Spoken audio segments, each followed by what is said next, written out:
look like a phone.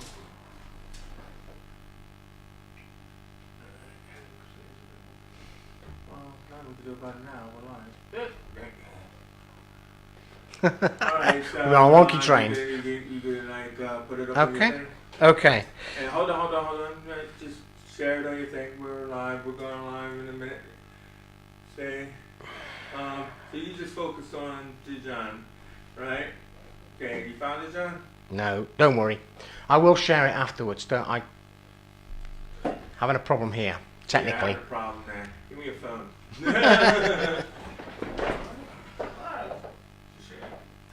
He's not gonna do it. I need him to watch. You have the phone. You do it. Okay. All right. And you can show me how to do it later. Yeah. Okay. What are you looking at me for, Blake? There we go. Alright, and we're starting on the SoundCloud. Good afternoon, everybody. This is John Durrant, welcoming you back to my train. And at this stop that we're just drawing into, I've been joined by an old friend of mine, Ed Gilchrist. Hello, John. Who is one of 12 Catholic children. Yeah, that's a shock. But he's also a scientist and an engineer. And I find that quite interesting because don't you find conflict there, Ed? All the time, I guess, yeah. In fact, it's not just conflict, it's also an enjoyment because I find other people's surprise at my belief in things that aren't scientific quite amusing. Because they expect me to actually argue completely on the scientific side. Okay. You know, but it does add an interesting dynamic. One of the things that I want to look at today, or I want to have a look at today, because of the other things we've looked at on the train previously, is I want to look at what is religion. And bearing in mind your scientific background, as well as your religious background, I was quite interested in your opinion on that. I have an opinion about religion. You don't. You don't say. Yeah. I mean, the thing is, religion obviously covers many, many different aspects. And I'm very interested into why it covers so many different aspects. Well, as a scientist, I'd like to ask you what you think religion is by definition. That is tough. Yeah, that's why I asked the question. Because religion doesn't just have to be doing with God and with the esoteric and with spirits or anything else, but religion, you can have a religion which is just around your family. Absolutely, it's a strong belief, isn't it? It is, but religion, in the common sense, doesn't that normally mean more than just a family, though? Religion, in the way it's used as a word, is defining something which has dogma, has believers who are across the world. A religion that is just contained to a particular belief of a small group of people would not normally have the word religion attached to it. Right, you see what I'm trying to say? Yeah, I see it, but you mentioned the word dogma there. Yeah. And which sounds like a bad word, doesn't it? Does sound like a bad word, yeah. It does, but we've made it into a bad word, haven't we? I think we watch too many movies and read too many books and listen to too many people who've got opinions on dogma. What is dogma? Okay. So in that case, if we're looking at that, why do people actually need religion? I mean, we have looked at over the past 3 weeks where people need something extra to believe in. They need something extra, which they have, which they can hold on to. So why do actually people need it? Is it that we are not able to believe sufficiently in ourselves as people? Is it that we're not able to have sufficient faith in ourselves and in our own will to do things, our own personality? Or is it that we need something extra? Okay, well, I think I want to separate... For me, I want to separate the word faith from religion for the moment. Belief system from religion for the moment. Because I think I want to try and give you my view of your question from the belief thing first, if I may. Because I can approach that from a scientific point of view. As a scientist, there are things we do know or we think we do know, and there are things that we don't know. Okay? I often have arguments with scientists about what happened before what they think was the beginning, and they're always arguing about where this all came from. And you hear things like Big Bang, and you hear things like multiverses, and the universe is folding in on itself and repeating itself, all these kind of things, but not one of them says from whence it came. And to me, that's the big question. There are smaller questions, though, that follow every day of our lives. Those are the ones where we need faith to just make our way through those things. Ed, I see what you're saying, but I believe very strongly in a life after death. I believe very strongly that we continue to live, and we have a soul, and that as a spirit we can come back and help and assist people. Sometimes I think that physicists in particular get so up themselves about what things are, and the Big Bang string theory, to unquote that very careful man. Yes. I think that sometimes they just go a bit too far. But when you look at a life after death, I have no idea what that actually exists, how it actually exists, what it actually looks like. We tried to discuss that last week, and some people do have actual things that they can see and that they can actually understand. But scientists, I don't know, scientists just don't seem to know where something's come from or where something's going to, and they spend all their time hypothesizing about these things and apparently getting nowhere. Well, actually, I sort of agree and I sort of disagree. Let me explain why I say that. I think that there are things about science that we've discovered that you and I use every single day and believe in those aspects of life. Like I can't speak for you, but I believe this table is real. Certainly is from my perspective. My perspective may not be real, but at the moment I'm happy to believe that this is real. I'm happy to believe that the chair I'm sitting on is holding me up. And I can actually show with science that humans have developed over millennia what this chair's made of and why it holds me up. Okay, so, and why I shouldn't step in front of a moving car because it could kill me. And you might end up as a spirit. Absolutely. But for the moment, I prefer to believe that science has given us some things that give us some grounding so we can get through the life that we have safely, and with things that we don't have to worry about. Is it real? You know, I know people who have problems, and they may be problems that are not of their own making, with reality. You know, you and I both know people with reality problems, but I'm not talking about them. I'm talking about you and I, who I think would be arguing we're grounded. But I do agree with you that there's something goes on afterwards that we can't explain. Just let me throw something in there, because you mentioned that we know some people who have problems with reality. Yeah. Are they having problems with reality, or are we? I'm just going to leave that there, okay? We'll park that. We'll get back to that if we have a chance. If we're still on the train by the time we get back to that. You're saying that it's what happens afterwards. I have a belief that it doesn't end when this physical body ends. Okay. I think you share that with me. I do. Right. But my belief about what happens may be different. Go on. Okay. I'll tell you what I believe happens. I believe that this world that we think we're living in now, I believe this is what I think was referred to in the Bible and maybe other books as Eden. You've heard of that place? Yes, just vaguely. And I think that this place is that place, is Eden. And there'll be some people who may be watching and listening to me say that, and some will be saying, absolutely, because in the Bible, say, it refers to Eden on a number of occasions. and it refers to it in such a way that would be consistent with this being that place.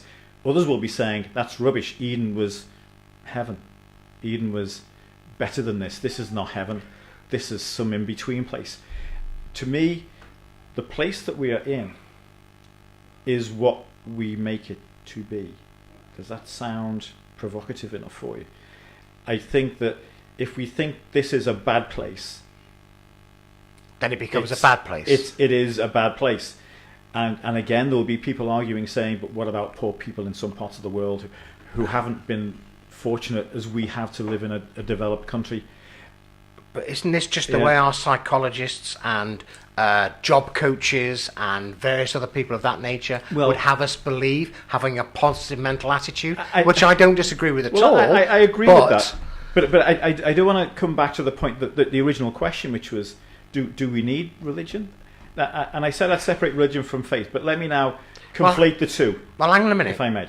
Do we need religion is much more, do people need religion? Exactly. Do people need it?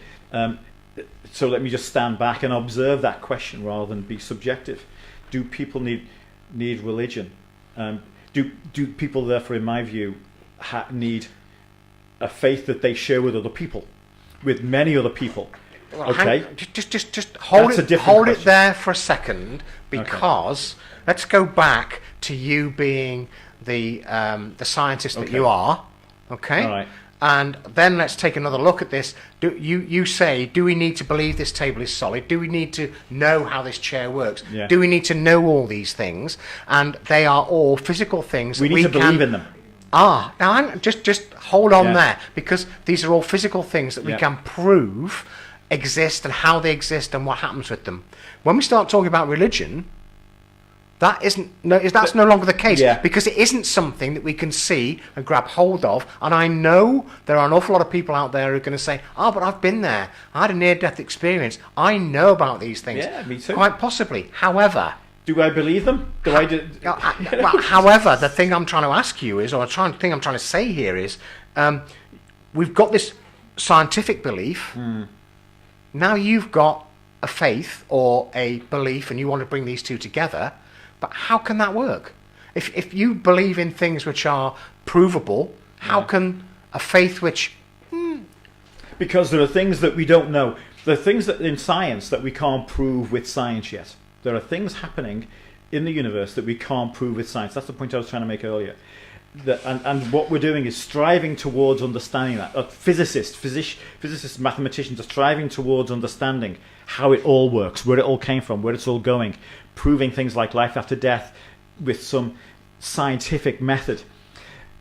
I think that the things that aren't yet discovered, proven, investigated, hypothesized to the point where we can actually demonstrate these things, I think those are the things we need to have faith in or belief. Not necessarily a religion. A religion can be much more than that. It can be a gathering of all these uncertainties of our life, of our world, of our universe, gathering them together and putting some dogma around that gives people an excuse, if you like, for everything that they don't yet understand or can't be explained to them. So an example might be,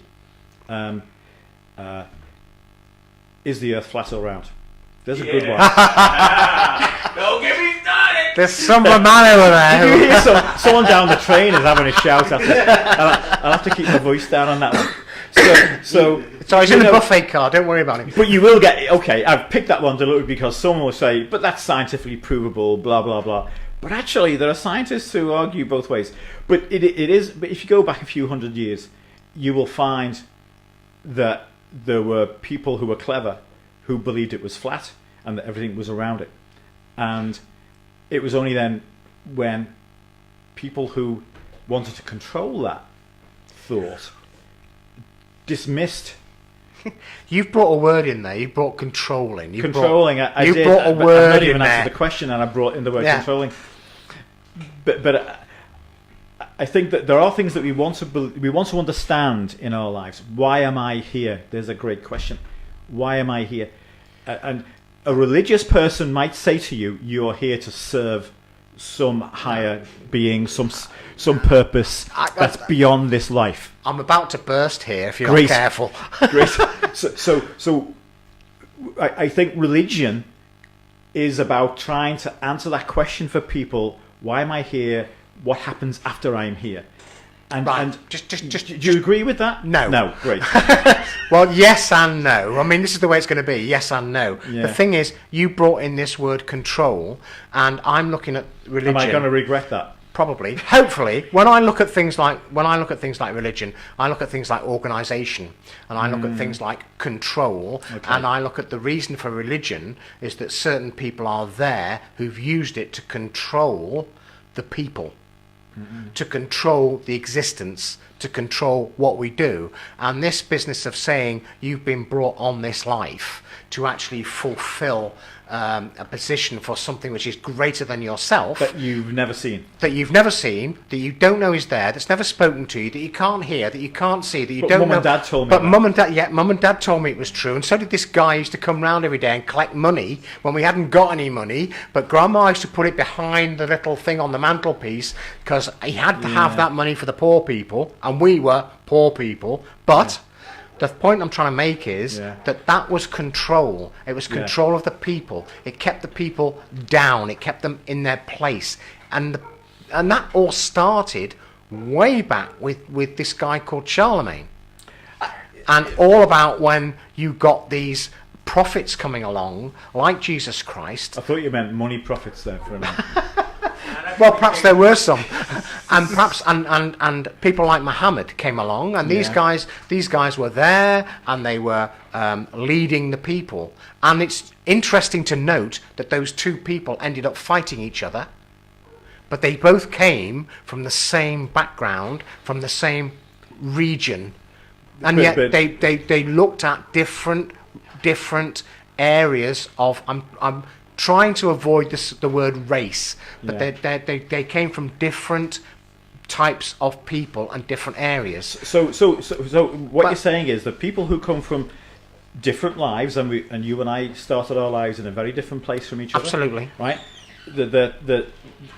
You shouldn't not expect them to have a different perspective of life. No, I'm not suggesting they should have. They should have a different But they may perspective. argue about it. However, what I'm trying to say is that you've then got people who want to control that and get them to actually fight each other. Sorry, but those are the people I'm talking about. The people who ended up controlling it and fighting each other over it are themselves from different beginnings. Absolutely. And with different teachings and learnings, and different experiences of those things as well. So because their lives are different from the day of their birth, they will have different perspectives on what they are told to believe. However, they may be told have different perspectives on what they're told to believe, but essentially they're both believing the same thing.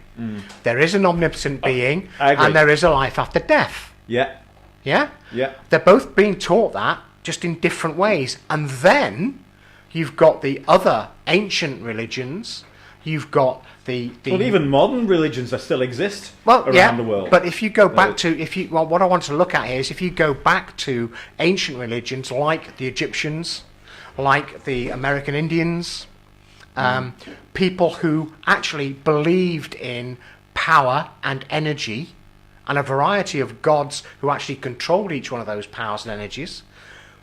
Were the religions, were these religions that were brought into being, like Christianity, like Muslims, was that brought into being to actually draw all that together and put it in one place? Do you know, and I'd like show to treat control? that as a rhetorical question because I find difficulty answering that properly.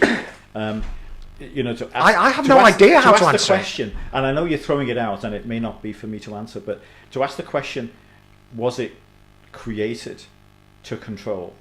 Because that's the substance of your question. Yes, it is. Were these things created by man to control men? Yes. And I hate to say it, but I think half of me says I agree that is a reasonable thing to speculate, to believe that there would have been cases where religions were created to control. Now, but control isn't always a bad thing. If I can bring control down to simple things like when my kids were born, I controlled their lives quite carefully. There was some freedom that they had, but I controlled their lives carefully. And I believed that the way I controlled their lives was in their future best interests. So I was preparing them to live in this world as independently as they possibly could, to make the most of their existence in this world. And in order to take them to that place where they could do those things, I would need to protect them. I would need to educate them. To me, that's controlling. I was controlling at some time, not all times, but at certain times in their lives, I would control who their friends were. I would control where they went. I would control what time they went. I can hear the people out there now saying, screaming, how wrong is that? How wrong is that? I can say now, though, I never slapped their legs. I always used verbal persuasion. I sometimes admit I persuaded them with blackmail. No, bribery. Blackmail never. Bribery, corruption. Bribery's great with kids. Works every time. Bribery was fine. Works every time. And so there's me doing in microcosm a controlling aspect. I'm sorry. I'm sorry, kids. Ed. No, you are no. You are talking about parenting. Yeah, I'm not. But that is not what religion is, and that is not what. I don't agree that's with that. not what the Pope does. The Pope don't agree with that. It's not. I don't agree with that. I think if you look at the way religion was let's take Christianity in the UK. I know a little bit about that in history. Now, if you go back to the Middle Ages, Christianity was practiced locally. Okay, so before the Reformation, for example, communities lived for and around and with each other in smaller communities. They would have an abbey or some sort of holy place that they would gather, and that would be a place to talk and maybe pray with each other, but also to actually shelter from the elements at times, to get together, share beliefs. And shelter actually from people who are chasing them at times. Absolutely would be that too. And so that religion, they would say they were they were Christian, but they were practicing it very much for the group that they were in. I take your point. And then along comes Henry VIII saying, hang on a minute, I don't want to be married to her anymore, and the Pope won't let me get rid of her, so I'm going to form my own religion so I can chop her head off. This is a good thing? I have to confess something now. I have an ancestor 15 generations before me. And he was actually wielding the axe, you're going to tell me? 15 generations before me, there was a lady who gave birth to the person who became the last Roman Catholic Archbishop of Canterbury. Oh, right. Yeah. So I have an ancestor whose family was there. And I'll tell you what, he ran away. And you would too. But you're right, Henry VIII began something which he didn't really like doing. And he took it too far. Now, was that religion? No, that was him saying... That was politics. And this is where politics comes into religion. That was royalty as well. That was... Okay, but it's still... It's bringing me around to one of the things which really, really annoys me, particularly about religion. And that is... And I'm saying it's control, because they're using... The monarchy has used religion as a control, and you've only got to, and I go back to where I started, which was Charlemagne, using religion as a control, and Christianity in particular being used. And today, again, I might be treading on toes, but you can see it within a lot of religions. You can see it within the Christian religion, particularly with born-again Christians. Yeah. You can Jehovah's Witnesses. You can see it with Muslims, and particularly with particular aspects of the religion. Yeah, I'm going to say how they control people and control things. Now, and the big thing about that control is fear. You've moved quickly into the control and I'm elaborating on the control side. Yes, I did, because you were moving away from it, and I want to come back to it, because that for me is the essence of what. But we haven't. Of what I don't like about religion. We haven't really finished with the question, which was, is religion what people need? Hang on. I'd like to. Or just a minute. Can I just say, because it's coming to that. Yeah. If we've got control there, which is what I'm saying, and the big thing in there is fear. Do people really need religion? Do they really need the kind of control which is developed away from the parenting you were talking about into this element of fear, being afraid of death, being afraid of what comes next, and actually using that fear as what's good, what's bad, where's the balance, and going back to what I've said previously in previous train journeys is about this big white man who's sitting on a big throne with a big white beard, long white hair, saying, you go that way and you go that way. And I go about it, I say it again, people are going to be shocked when they find out it's a black woman. There's so much I can say about those few words you've said, and I'm going to just try and go down one path. Okay. And avoid all the other things that were going through my head while you were saying that. The good books try to tell us, say they tell us, how to live our lives in a good way. I think that is what people who read the good books are taught. And you can read the good books and you can interpret that whichever way you like, whichever book it is you're reading. But there is clearly an element of do this and this good thing will happen, do this and this bad thing will happen. There's a lot of that. I'd like to just focus only on the things where guidance is given to avoid problems, to feel comfortable in this life, to be hopeful for the future. And because there's a lot written in those books about what happens to us afterwards. And I think if you characterize religion by those good books, and I know it's a simplification, but if you do, and you focus only on those areas of optimism and teachings which are there to help you feel comfortable in this life and not worry about death, not be afraid of death, I think those books and those religions that are characterized by those books, I think they're good. I just one moment. Yeah. I think that you are copping out there. Great. Because, quite frankly, I think that those good books with their wonderful teachings that, do I need to say, contradict each other and contradict themselves from time to time. In fact, probably more frequently than I, who can't quote them off the top of my head. And I don't profess to either. I don't need to. But do they not just remove the responsibility, the personal responsibility we have to ourselves and to others around us? No, but if you read them properly, I believe that we will find areas in these books where they do tell us to. There's such big books, Ed. You would find areas in these books wherever. But I think if we were to, let's imagine.